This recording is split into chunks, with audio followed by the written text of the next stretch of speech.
Wazaju, oh yeah, oh yeah. Wazalendo, oh yeah, oh yeah. Bana Congo, telema na force. Toko bunda tina suka, tozali bankoi. Mabele na biso, eza yaba ancestras. Banya wana na nanga bakoya kasi toko tika bangote. Wazalendo debi, wazashu debu. Tokangi mboka, tozali makasi. Banya mabakoya kasi. Excellent matin à tous les téléspectateurs d'Ecopolis. Bienvenue encore dans votre tranche matinale que vous avez l'habitude de suivre chaque matin. Et comme vous le savez, je suis là aujourd'hui pour vous tenir compagnie pendant ces 1 heure avec un thème très important qui va vraiment vous captiver. Un thème dont les Kinois en auront besoin. Donc, Tosolon Penza Nalingala. Donc, pour en payer sa possibilité. Parce qu'il y a un baladeur, moi, Balobaki Lobaki. Parce que tout le monde phénomène on a comme ampleur ma casse malheureusement que moi bon embouteillage spécial qui a invité la biso communauté donc to banda to solo on a bien parce que n'a dit que na ba baladeur tout le monde a ouais bah quand même quoi bah oh nini di kansini di ba kino ba pcli par rapport à avant de commencer vous le savez que non nous sommes le matin. Il faut aussi que nous puissions prier le Seigneur notre Dieu. Oyazo bate la biso apesi biso santé malamu, ba misusu balamu kité, ba misusu bana ba soins intensifs, les autres sont dans les autres. En tout cas dans des endroits où c'est vraiment pénible, il y a des guerres, il y a des atrocités, mais l'Éternel te garde malgré ma difficulté, mais tu es en bonne santé, tu peux te déplacer. Tu peux vaquer à tes occupations, mais en ce moment-ci, il y a des autres qui sont dans des endroits où vraiment c'est compliqué, c'est pénible. Certaines personnes n'arrivent même pas à se lever, ils sont alités donc, dans les hôpitaux, à la maison. Mais le Seigneur, notre Dieu, nous a donné cette force, cette santé. Il nous a donné aussi les opportunités. Il nous a permis de nous déplacer sans problème, avec quiétude, c'est-à-dire que nous allons d'abord dire merci à Dieu, à toutes les personnes qui n'ont pas eu le temps de remercier le Seigneur, de lui dire merci pendant votre réveil, parce que là, la frère Patrice, et ça, nous avons l'habitude déjà parce que nous avons même qui sinon, nous sommes aussi de cœur na bateau, bango. Je vous ai dit au début de cette tranche matinale, nous allons parler d'un sujet très important qui devient monnaie courante en RDC, c'est-à-dire la mendicité, phénomène tobeni matolo. Les autres qui peuvent discuter parce que c'est un phénomène moroboué. Les gens pas pas musicien et pas politicien. Donc vraiment, je vous dis, tu vas lober les lions ma casse.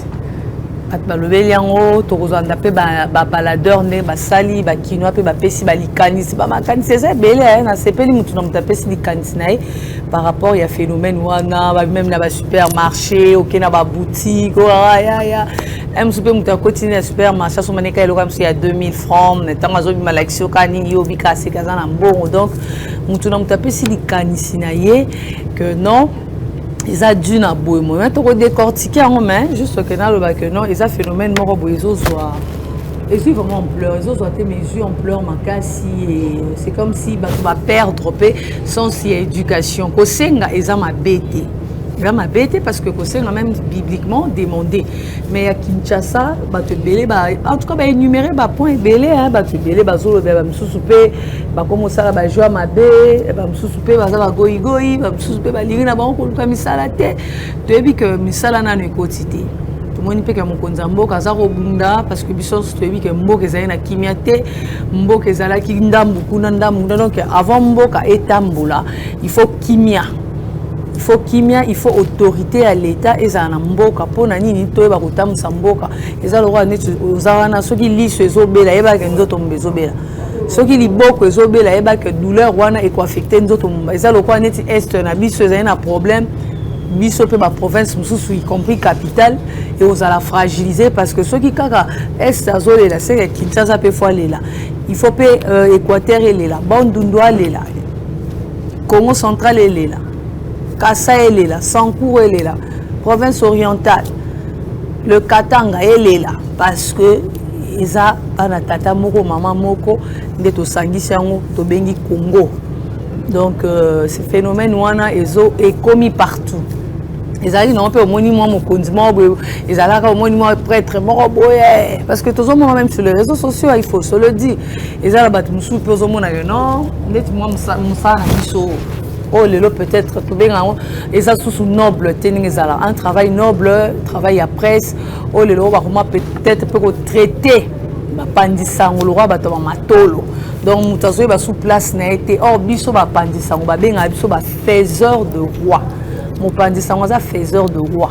Yem ta sala rabatwana nyonso oza la musicien oza la politicien dans la domaine na yo yo ni mutazo fula mutu.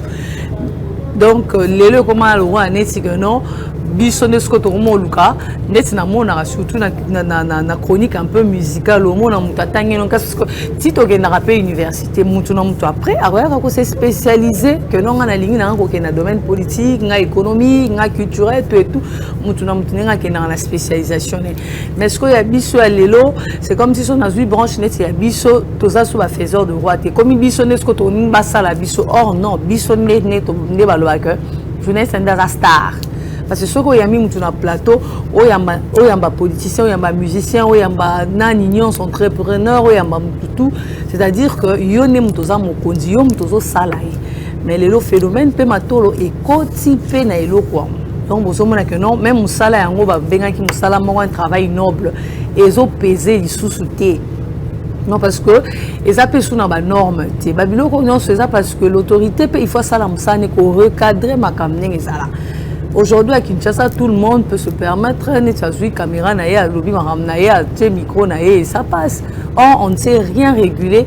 Or, sous d'autres cieux, tu aurais qu'au vivre à Biloran. Est-ce que Biloran est sali que Moutouna Salada la moutia komi bongo, ils ont créé des phénomènes, moi on a bien phénomène mato.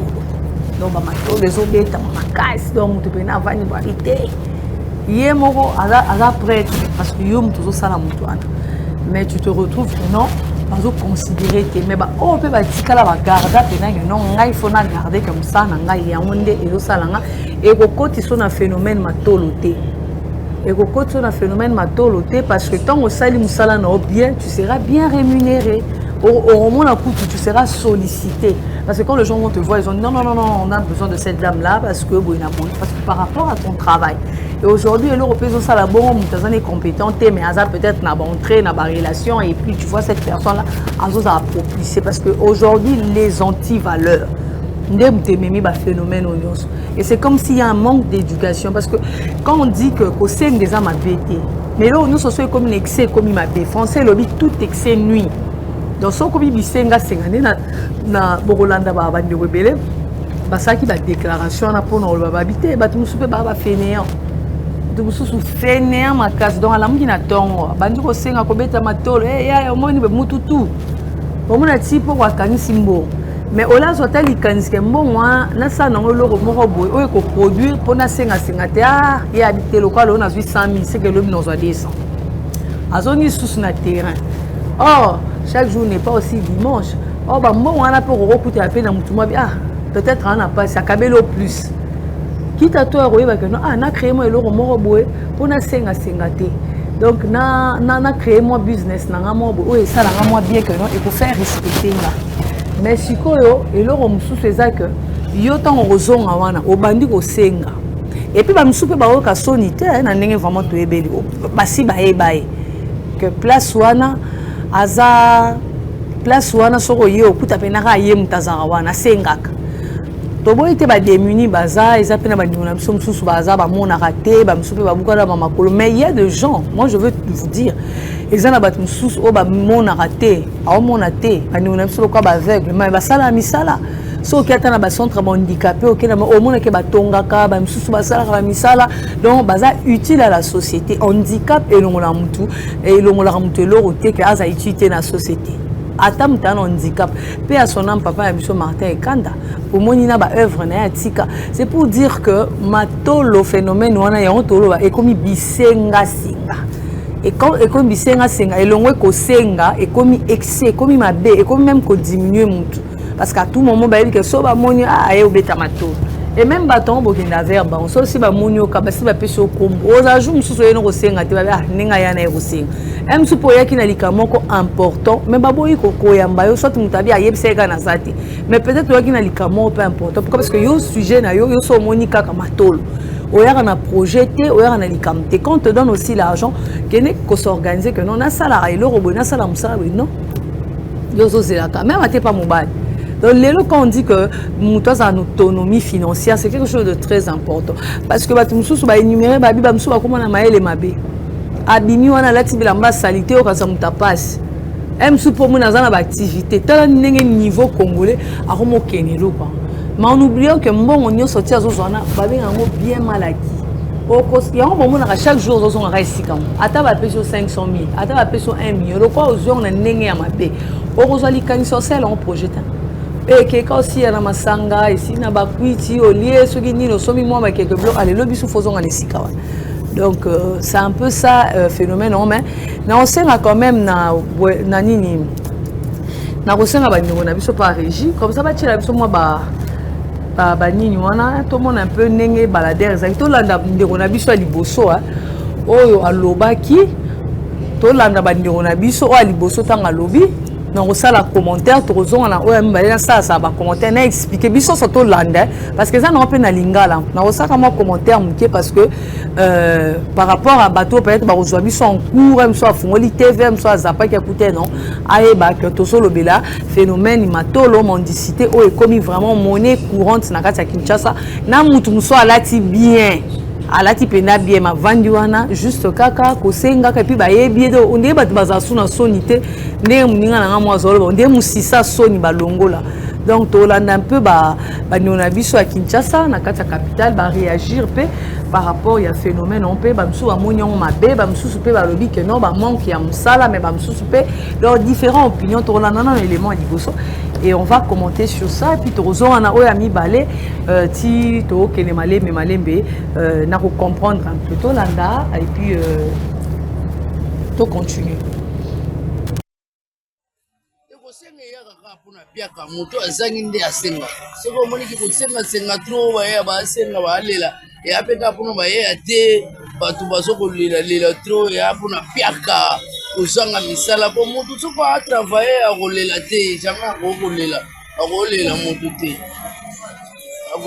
moto te donc moni misala ya te yango moni ba ya ba lela donc to pesa bango pe torte to pesa bango torte to pesa bango ka raison po piaka ezoya na mosala bulo ate ba osani te misala monani ba ya ba olela sute o mona e mamutu e ozala correct le ya ozala abose do ta olela moninge ozala te ta kwa vie muto kamera onani ezala te donc chaque moto a bosser ya ozala vraiment correct phénomène wana ya matolo pona ngai baya o basenga na nzela wana baza ba fainéant parce que mobali il faut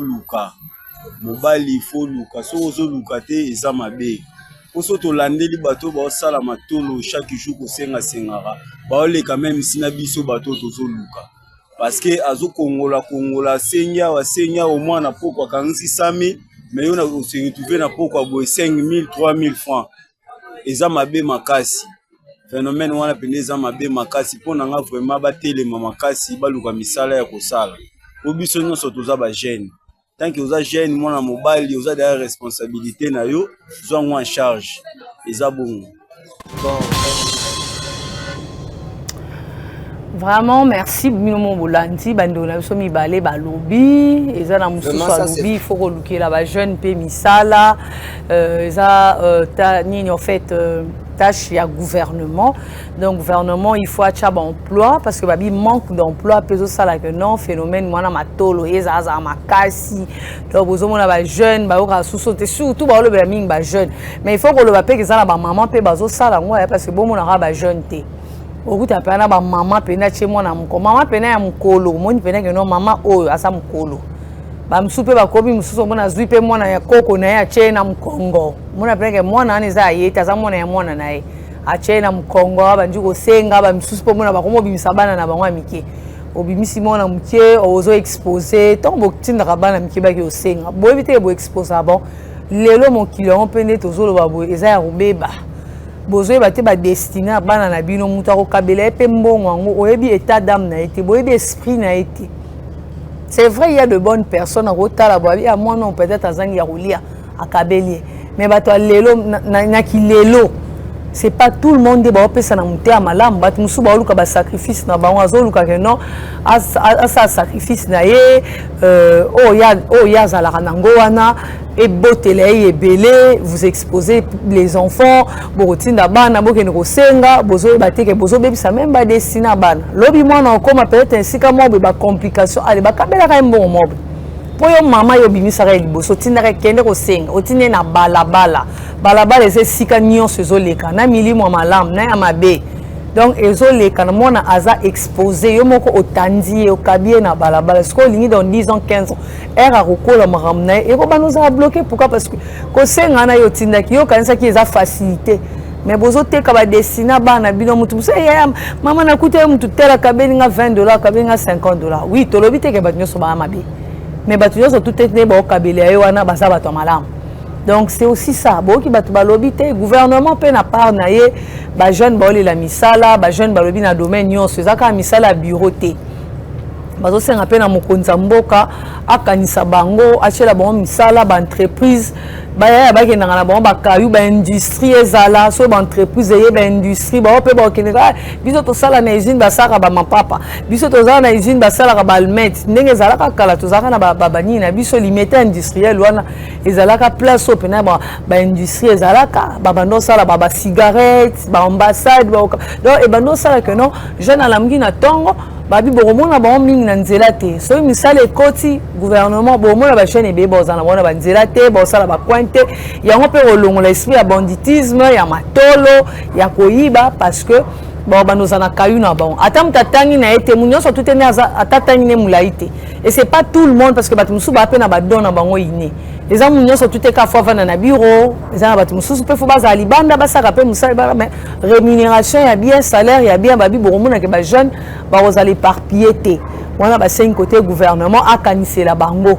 Mais c'est pour dire que les locaux c'est même des mamans bazo bimana ba balabala maman na pe maman mususu achemo anena mkongo azote kanaye biloko na ye azote kanaye ba fruits na ye azote kanaye ba mai na ye azote ka biloko na ye juste nyonso ka pona nini a subvenir ba besoin ya famille na ye eza na ba baza ba courage c'est qui fait aussi mal au mona mutana maboko na makolo ana miso azomona mais azokeka kosenga ya chaque jour so pe bakabeli ebela ko zo ta initiative ta loka bakabeli ngambongo na sala boye na ke ko investir na créer mo lo mo ko tsela mbo idea nezate wana EPC suma kasi lobi azonga mais surtout comme tout mususu ana makolo te peut-être abukana makolo maboko lisu mais asaka musala mo be ko tsela ka mbongo et c'est ça que baso déployer na ndekwa mibala lobi ko za la ba goigoi ba jeune il faut ko miluka entrepreneuriat ko créer kaka pour ozanga ta moi sans fronter que au vandara boy pour ko senga na mona na mona taxi bi ba taxi bi sumso ma babambi ya ko senga passe tika na miluke et ça c'est vrai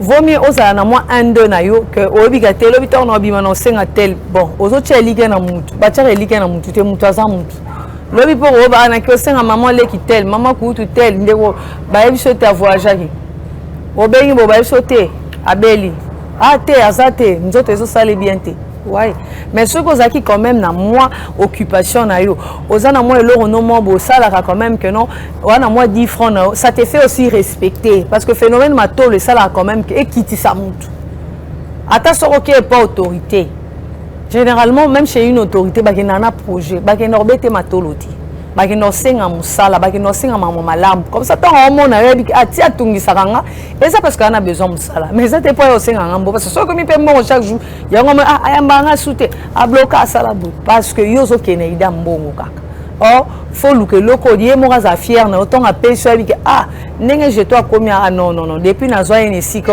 na pema. En tout cas, à ce salaire, au moins qu'il est motivé, même si quand tu as un problème, même si on a besoin à couper ça, parce qu'il y a un salaire, on a vraiment au distinguer. Yon to biango moni ndeko na muso alobi batu musu bakomi na mayele mabe ba jeune ebele bokomi na mayele mabe ko vanda kaka na ba coin mais na ba jeune wana ezana ba musu pe bazola mukandeti ba ndeko na biso ba chailleurs quand tu le vois ils sont courageux ba kendaka wana bazo teka bazoleka na ba commune na ba terrasse o mona bazo kangisa ba mbongo mususu kuto mona ayiso ngana tinda mbongo na ngai kuna na pa na biso na bandundu na tangisa bana nazana mwasi donc tu vois des gens courageux bazo la mukana tongo donc ba force na bangwana o mona pe okelo bibwe akoma na mwa boutique na ye akoma na mwelo rone mais yo o vandeli matolo même la Bible loba cherchez vous trouverez. Mais la Bible va dire que demander, redemander, demander. Ce qui est fungwa melio, au une opportunité, au saisir. Comme ça, au investir. La Bible n'a pas dit demander, redemander, non. Ceux qui n'ont osé demander, car jour au créer structure. Entrepreneuriat bateau nous ça t'a jeune na biso bana ba cabine bana ba bureau et ça que non à osant à moi 1000 francs na été à osant à moi 10 000 francs na été à osant à moi 10 $, 20 $, ta son ma pantalon à son ma chemise na azana t-shirt na bien osant mon muta bongo pe muta rota la bien jeune aza courageux jour au senga ah petit ba ça na mambozo ça mais que quand tu ne fais rien même bibliquement moi même Moïse nzamba tunaki ozana ni na loboko Moïse alaki na nzete donc faut ça quand même ne loro mobo on te demande qu'est-ce que toi tu peux faire ozomona faut mutu nyonso nzamba pesa ka moi don mobo yongo mona mutu so na 4 musu 3 musu 2 musu talon moko c'est-à-dire ta talon moko fructifier ngo pour na o éviter pour lobby ozana NT okota na jalousie o ya koma na boy oui ya bandola mukana ton pendant que yo zo ronfler.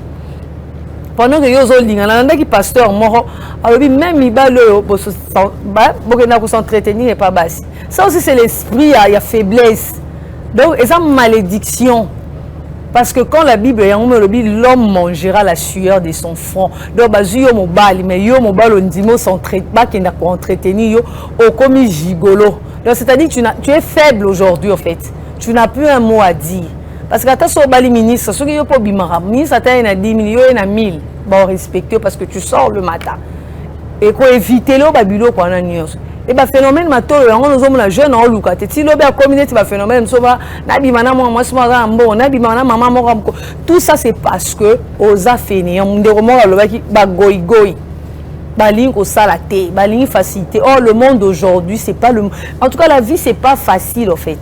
Bateau nyonso o bomono koma kuna ndeni soka betelo parcours donc tout ce temps kapo koma boya bien banju ko betelo ke bajum supe na polela mbula banjum supe na kebe ba yambi ngate bo beti pe ba tour oui mais parce que mutaza na persévérance ça na détermination parce que moné ke na sengra na dérange que ngamoko na lukanzela na mibimisa tout ça pe ba tout sambela pour la ba chrétien nous croyons en Dieu.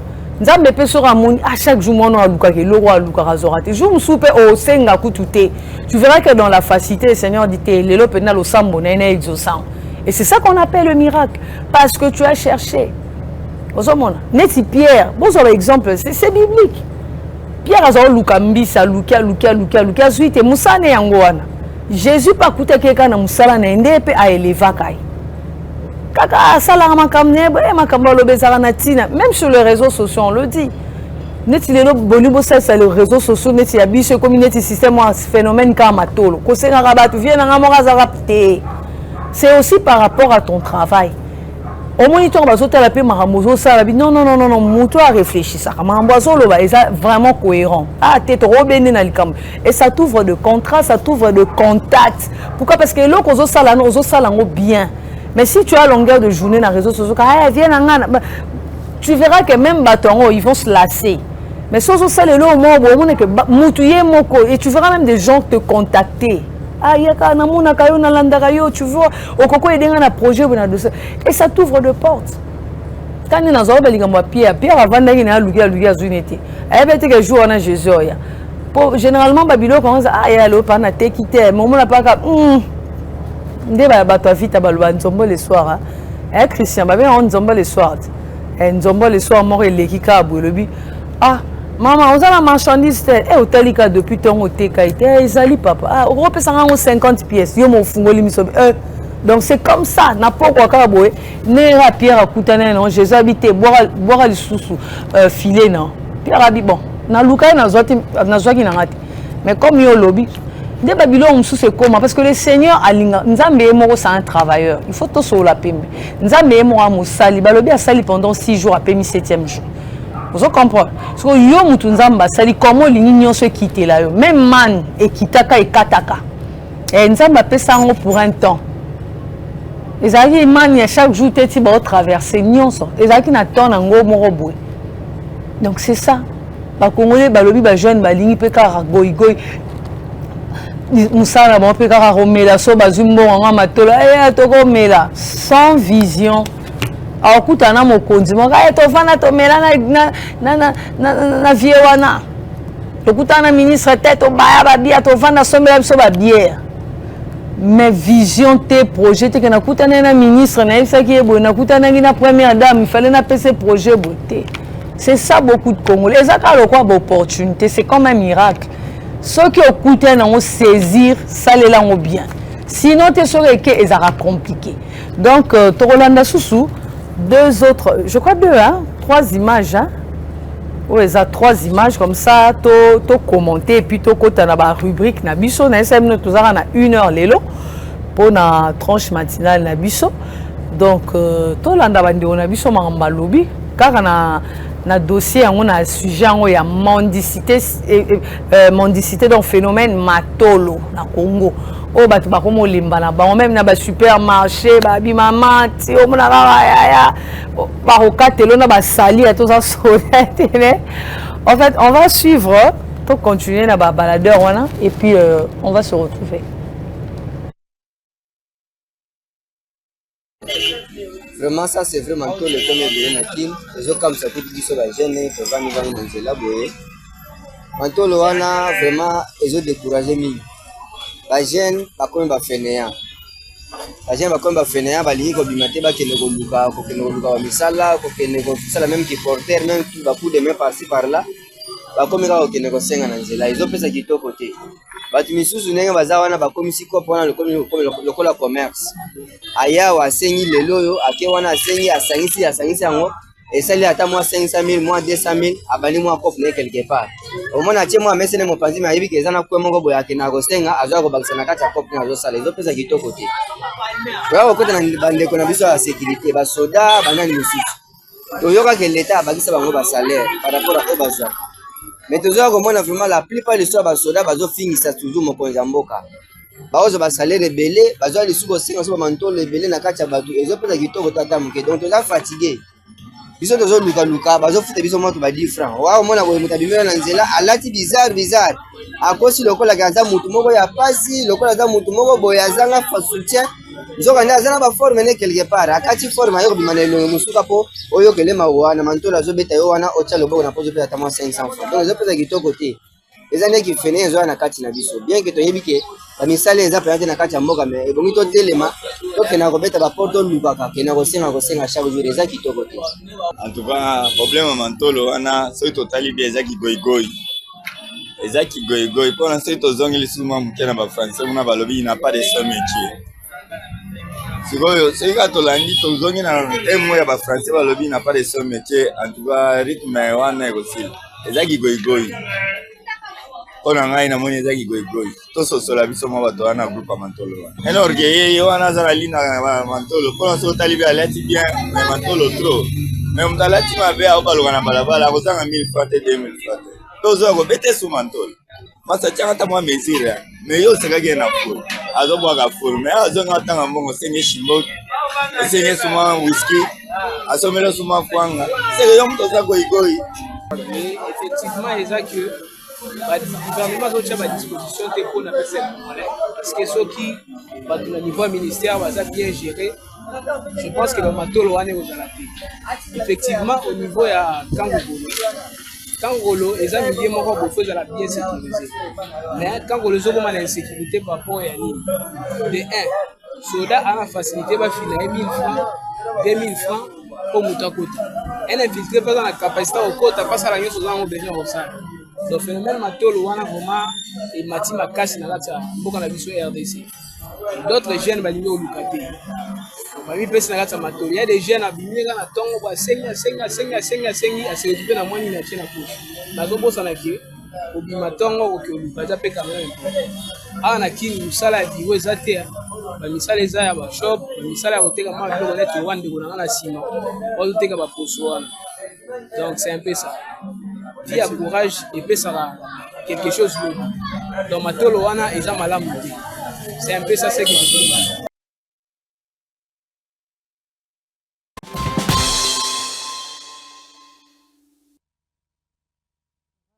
Si tolandi bandonation de balobi ba makambo ebele ba déplorer ba musu ba bi même ba militaire ba ta sécurité surtout eloko mususu penza na CP na ndiko mora lobby phénomène wana yango bomoni lelo toza infiltré parce que baza na capacité ba moni soda ba fini mbongo ba moni policier même nguna akoko kota parce que yabi na Congo soko pesi quelque chose malgré ba baxel ba on salaire bolandi papa muso lobi malgré ba baxel ba on salaire mais bazo comprendre te ba ngonde baza censé à côté ya biso discipline à ordre surtout soto kena bandi on a biso la police to kena bandi on a biso ya armée surtout armée pour esca discipline eza mais ba bima tolo comme pas possible phénomène wana sali pe que congolais azala facilement corruptible tout monde phénomène wana on bozo mona ka bangunya aroya boye a fini congolais mbongo diffuser information boye même sur les réseaux sociaux ça pas phénomène wana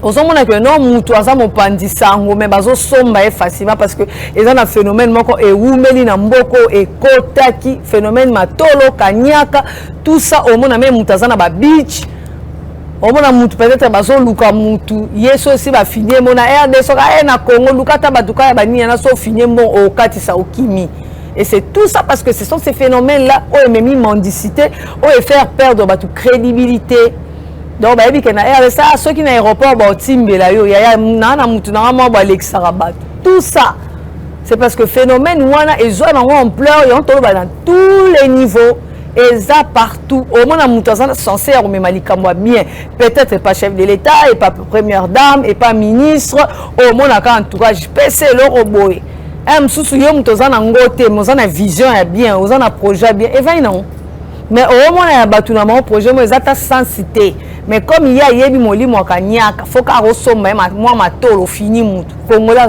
donc na bangunya ba yebi ba congolais baby ke congolais so lingo zo comme système ambota likasuma ke no sala mutu ana likam o sala o mona pona mbongo mo pezanga na otina yo bomoni lelo même ba information ya mabe pendant que pays qui attaqué tu vois certains congolais côté ka patriotisme na phénomène matolo phénomène kanyaka ba pesa e donc bazo somo na mbongo muke mais pour ça lelo mo ya munene o yo moko tu vas regretter plus tard.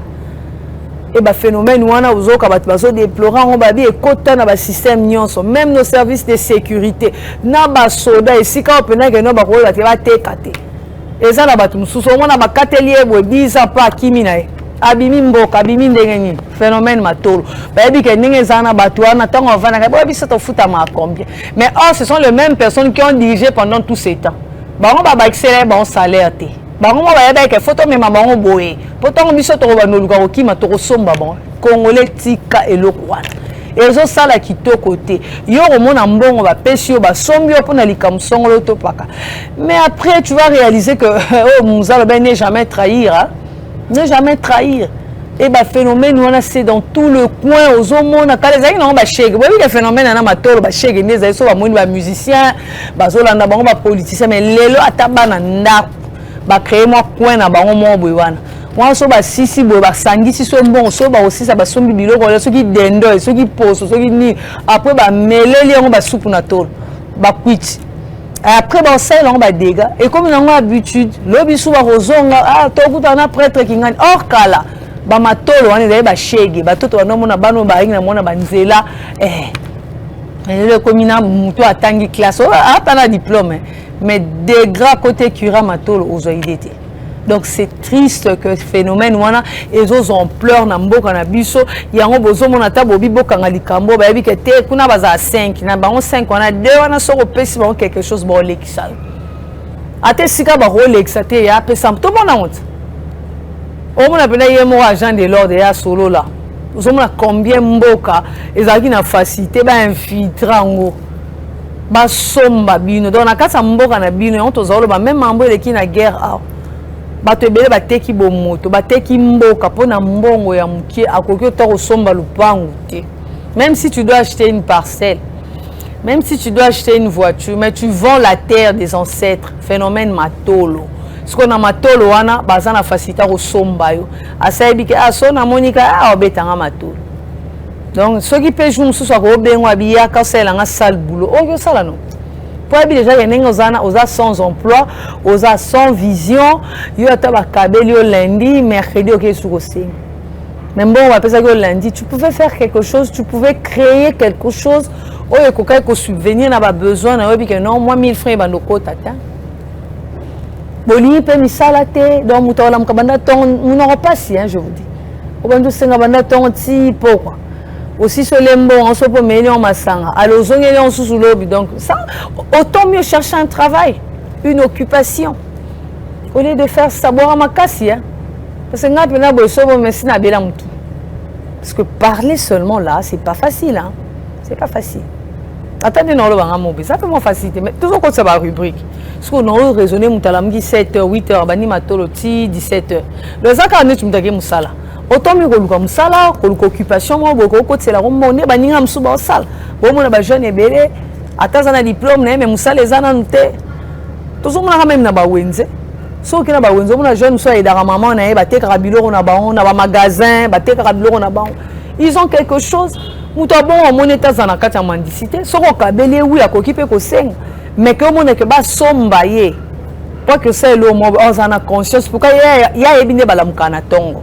Mutu nyonso yebi nde bakataka pongi na tongo ata soko okabela ata soko osenga me ayebi pasi wana olamuka na tongo ya kosa msala me oyo ayebi te donc ye nde bamanipulaka yango ozomonaka lelo ba jeune ba dépravation de mœurs moi mobile alingi na ba entretenir ye pa mwasi ale mwasi wana pe kobanga nota soka bia poto na miso ba surtout soka za muta a redécamper pasuki musisa muto ekatanye. Les gens vont même sur les réseaux. Bah, ça quand même na ba valeur, ba garder ba valeur, ba vana ba quoi na ba mais bah ba garder on dit. Ah oui, on moni na pesa qui na sala qui na monde on y a les régulation dans les réseaux sociaux exact. Tout ça c'est parce que c'est ça, c'est un phénomène de la facilité.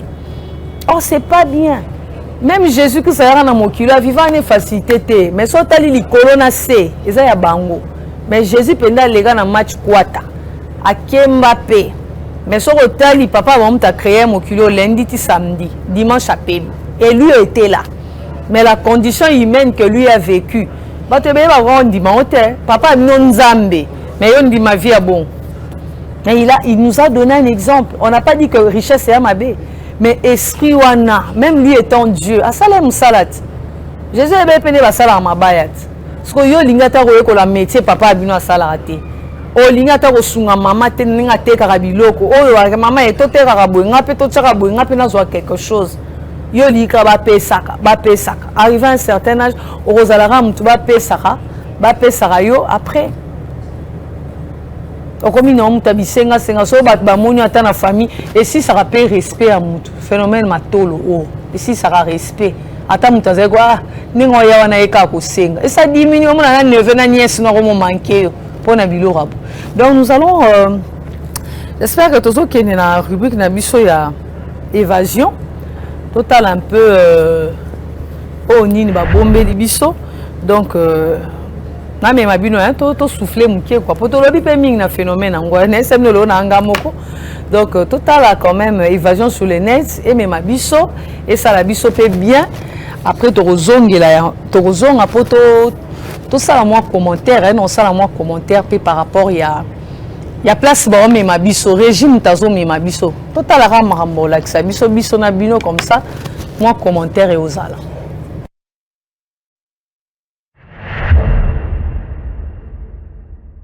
En Afrique, il existe un peuple très riche et béni par Dieu.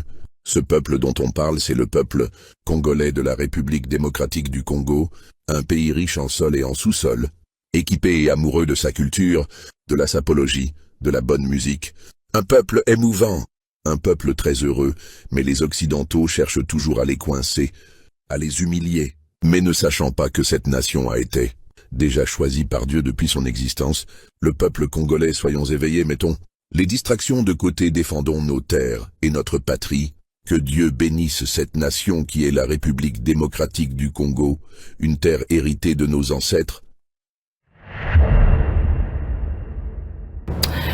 Vraiment, namoni bino bolandi, peuple congolais, mboka na biso eza vraiment na nkita, ya on moni pe to senga na bakonzi na makasi nyonso ya mokonza mboka nda azolinga ke non ba investisseur ba ya congolais nyonso na niveau za okenda kamsala. Nyonso tout enda za muta bureau ba doa ndoke pe ba industrie baza ba ndoko sala pe place abonenge capacité no esengeli musala nyonso nde mokonza lobi na ba minerais na biso na ba investisseur congolais a se retrouvera anouaka le 2 bouts du mois. Donc azo rappel salaire né ya bien au foot et landaku ya kuta mai courant so pa ngazo a crédit so pa nga voyager à ça la Congo et à la terre moko béni. Donc ba minerais na biso et profiter na biso pour na combattre peu phénomène oyo ya bisenga senga ya matolo. Ba place nyonso zali na musala ozo sala mbongo ekozala ekocirculer ekopesa yo susu makati donc ekolongolo na bio viela ngai omoni ya kabela nga ezate. Donc c'est ça, merci beaucoup.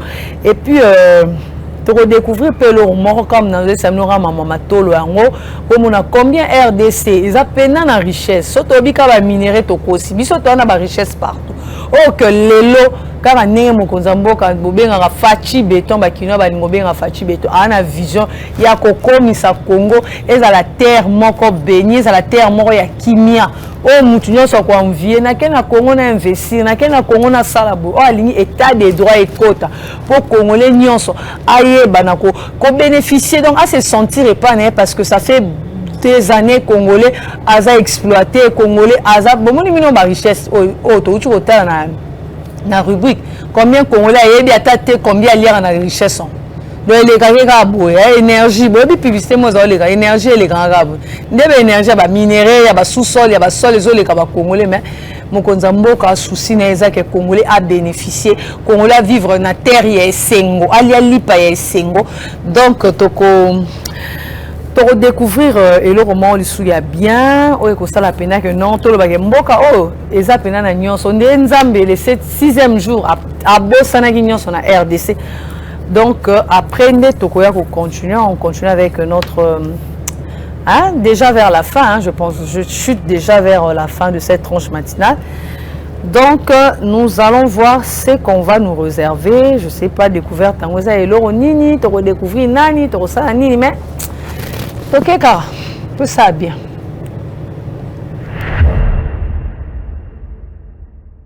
Connaissez-vous l'okapi? Cet animal fascinant qu'on retrouve uniquement en République démocratique du Congo, mi-zèbre, mi-girafe dans l'apparence, l'okapi est un trésor national que l'on ne voit nulle part ailleurs dans la nature. Mais pourquoi vit-il naturellement seulement au Congo? Voici 5 raisons. 1. Un habitat forestier unique. L'okapi a besoin de forêts tropicales denses et humides comme celle de l'Ituri pour se cacher, se nourrir et se déplacer. Ce type d'environnement est rare dans le monde, mais abondant dans le nord-est de la RDC. 2. Une adaptation millénaire. Depuis des milliers d'années, l'okapi s'est adapté parfaitement à l'écosystème congolais. Son comportement, son alimentation et son camouflage sont faits pour cet environnement précis. 3. Un animal très discret et territorial. L'okapi est solitaire, méfiant et silencieux. Il a besoin de tranquillité, ce que lui offre la forêt congolaise. D'autres milieux, plus ouverts ou habités, ne conviendraient pas à sa nature. 4. Un équilibre écologique spécifique. L'okapi dépend d'un équilibre délicat entre flore et faune locale.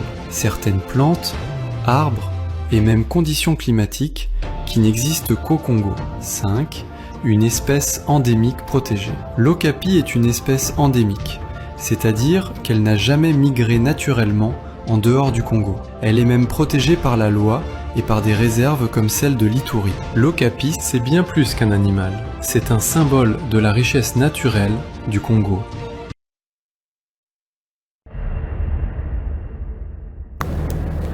Merci beaucoup pour cette découverte. J'espère que vous c'est payé. RDC combien ils en ont merveille nango RDC ils en ont kita comme on le dit. Mboke tonda kita. On est au capi à s'adapter. On mona na et là moi c'est que ça na mona ba on a télévision mais welcome ça moi pembeni po na expliquer on peut na po na mona ba tebe ba lo bango hein.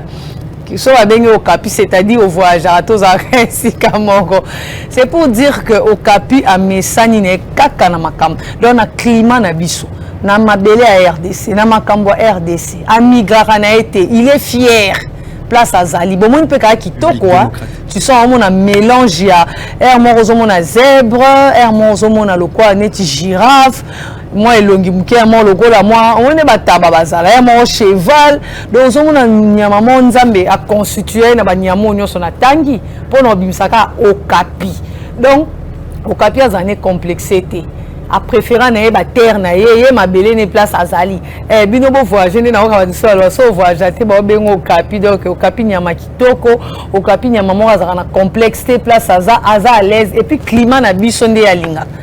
J'aurais même appris que ma place nous sommes mimi azaï ko s'adapter te ba msou azaï ko kufa donc aza richesse ya RDC donc so nous mona ngo pena na kota ba ituri kuna place nzamba linga bon bazala donc c'est vraiment un peu ça né tolora que mon konzambo katon ba moyen ko kota kongola rozwa misala ba ko batba donc tala pe au capi avion on a pris à bien nyon se rosa kimi a visiter ba na bota lo capi pour batebe ba mona yango te mais c'est une merveille de la RDC oh exactement mokili bino mo boki donc c'est un peu ça et puis nous allons prendre encore, je sais pas, une autre rubrique hein, qui va vous faire quand même plaisir aussi. Plaisir, ça vous ajoute hein, en plus. Hein.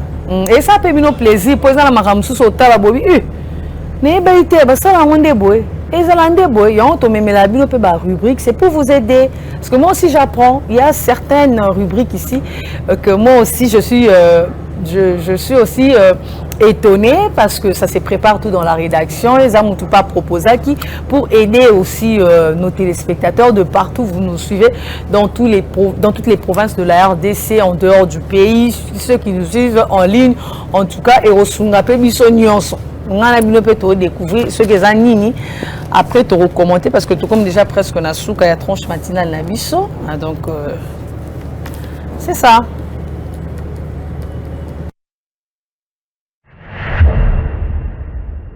Il m'a fallu 30 ans pour me rendre compte que j'accrochais mal mes vêtements à la maison. Premier, accrocher les pulls comme ça étire l'ourlet et peut provoquer des bosses aux épaules. La bonne méthode, plier le pull en deux, placer le cintre sous les aisselles, faire passer les deux côtés par-dessus et à travers le cintre, soulever et c'est fini. Autre méthode, passer l'ourlet à travers le cintre puis replier les manches par-dessus. C'est tout. 2. Les débardeurs glissent facilement des cintres. Il suffit de tordre les bretelles avant de les suspendre. Elles ne tomberont plus, même en secouant. Troisième, accrocher les pantalons comme ça crée des plis et des bosses. À la place, passe une jambe dans le cintre et replie-la. Fais ensuite pareil avec l'autre jambe. Soulève, ça ne glissera pas. Ou bien, plie le pantalon, fais passer les deux jambes dans le cintre, puis accroche-le par les passants de ceinture. C'est net et visuellement agréable. Quatrième, les robes longues traînent quand on les suspend ainsi. Plie les deux côtés vers le centre, fais passer le bas dans le cintre, replie-le vers le haut, puis accroche les bretelles de chaque côté. Cela évite que la robe s'allonge avec le temps. 5. Tu fais sécher tes sous-vêtements comme ça, l'eau coule vers l'entrejambe, ce qui les rend rigides et jaunis avec le temps. La bonne méthode, c'est de les suspendre en diagonale. Ils restent propres et doux. Suis-moi pour des astuces du quotidien que tu n'as jamais vues auparavant. Merci beaucoup, merci vraiment, merci à la personne qui a donné cette rubrique. Apparemment, même moi aussi, hein, j'ai appris. Bon, Monique, les téléspectateurs, nous avons tous appris comment au Gumba Babilamba, surtout si on a kin bakourin, zaraya mon peu mon boulot, donc soyez lambé ou type nassing. Façon tcheli ça va te faciliter, même si tu n'as pas eu le temps de repasser ces habits-là. Au moins, on tient au bon et ça la paix que quand ça vient, il faut toujours qu'au Gumba. En tout cas, moi, côté on a un problème, parce que j'ai appris ça depuis le lycée. Que quand les habits au long de sèche linge ou bien au fil, tu les plies directement et facilite. Donc, vous avez un problème à courant. Comme ça, on a bien dans le gouvernement congolais pour battre les bazo, un peu, moi le yenge kota. Quand les habits au long de sèche linge et où tu n'as singapé, au gumbi et facilite, même si quand tu ne repasses pas encore et aux ont déjà forme. Vous avez courant exact parce qu'il y a des habits aux arapes au gumbi et vanille, on peut se relater, ils appellent bien, ils ont froissé. mais consensiblement nete bato mosusu bazalaka longoli on asingaki obwaka onka na panier wana et tant kuweza to mona mutelambi ezobima loko euti na monoko ya nyama, donc c'est compliqué. Donc vraiment ça astuce a bien aidé biso ngai pe et ça il peut que quand même na yeba na tala, mais malgré qu'on a ça là parce que moi quand les habits hier en tout cas j'ai toujours pris le soin au Gumba. J'ai appris ça parce qu'on avait un cours au lycée à Bossang, on avait un cours éducation familiale, donc on a appris tout cela. Donc cours wana et danga parce que ça s'appelait éducation familiale. On nous montrait tout ce qu'une ménagère pouvait faire parce qu'on savait qu'à la longue tous sinon la journaliste dans nini avant tout dans un homme ménageur, dans un homme moisi, femme africaine. Merci encore. Vous savez, nous sommes vraiment arrivés à la fin, mais tout le là qui phénomène mendicité. Mendicité, phénomène matolo, na ba domaine nyonso na lobi mendicité ezalaka nango matolo wana ezalaka ba shege. So ba moni ba musicien, ba politicien, mais lelo ezokipé te. Ba tout ba kota na kopa ya mendicité. Okuta na politicien, matolo. Oh mona soda yemo matolo, policier. Donc tout ça est régressé qui quand même vision ya congolais. Congolais soit za devant mon konzi ya mona bon. Projet za te vieux lukela ngata musale zati. Or, parce que ça phénomène, il faut vraiment, il y a un moment qui phénomène, merci à chef d'État, de la gratuité. Parce que gratuité, ça, que moi, n'a pas gagné. Phénomène à mendicité, des arts à micro-loté, on a souvent moi, 5 ans, c'est ça aussi. Parce que classe est athée, mais ceux qui classent soit en gratuité, au titre de ta classe, au moins que Babylone on a nos alatés. En tout cas, vraiment, je pense que vous avez aimé les sujets. Donc, continuer, on élargir en haut prochainement, peut-être pourquoi pas lobby, parce que lobby nous a bien invité à donc nous a quand même invité sur la paix Marambo pour lobby la paix mais en réalité à Kinshasa parce que nous sommes en réalité à Kinshasa oh lelo tout ça en fait la vision et chef de l'État et puis il y a gouverneur Daniel Bumba lobby Kinshasa c'est bonga donc Kinshasa fait bonga même dans la mentalité nous c'est fait bonga. En tout cas, la mentalité na biso wa makam, tout ça a besoin tous on appelle nenge zalaka kala, nenge congolais qui non azalaki peuple moko, azalaki na ba valeur, azalaki ko tombola ba valeur et non ya lelo o banti valeur est commis partout. Donc vraiment c'était un plaisir pour moi de vous présenter cette tranche matinale. On a eu le temps de parler, on a eu le temps de discuter, on a eu le temps de passer dans nos rubriques kotala ba baladeur, bomoni balikanisa ba congolais, nenge penza ba balobeli nayebi que tout ça peut tongo et ça li peut bino bien ba pe ba ki misala ba bon boulot banzela ela mubasi bo ke no koteka nzambe moko asala malamu na biso nyonso po tout ça pe na début ya semaine to vivre peu bolamu na na bato bazo luka nzamba fungela ba bata matolo te bata matolo ba goyi goyi tout ça contre bon yon to lobi ba luka eloko pe ya sala po ba o wana pe misu ba sala ba za pe kana misala te mais ba créer ba initiative po ba za quand même une occupation ba aura quand même place à Rosora moi quelque chose en tout cas. Merci beaucoup d'avoir suivi cette tranche matinale. Où l'équipe vraiment a essayé. Merci à l'équipe technique, merci à tout le monde, merci à tous ceux qui me suivent du côté du Congo central. Merci. En tout cas, quand on a Tigrabino na rubrique Nangai, rubrique Yagag. Vraiment, pour ça, la bino plaisir à tabo, bimameto, c'est katamo mouké kaka. Je vous retrouve vraiment demain à la même heure, sur la même chaîne. Et avec un autre sujet, avec des invités, pour nous ça quand même bien. Merci à tout le monde, au revoir et restez branchés sur la suite du programme de Ecopolis Télévision. Merci.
Ok.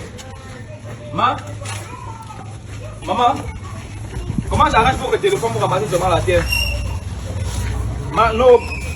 Ok. C'est encore quel modèle ça? Pardon. Comment j'arrange pour que le téléphone pour ramasser seulement la terre? Non, ça va, pas de problème. Non, il y a un problème. Je fais ça bien, hein. Tu ne veux crier bandit, comment tu ramasses que la terre? Est-ce que tu es un bandit? Tu n'es pas un bandit. Tu es un bandit comment? Et la terre que tu ramasses, c'est pour faire quoi, ma? Non, laisse. Ok, non, pardon, prends ton téléphone.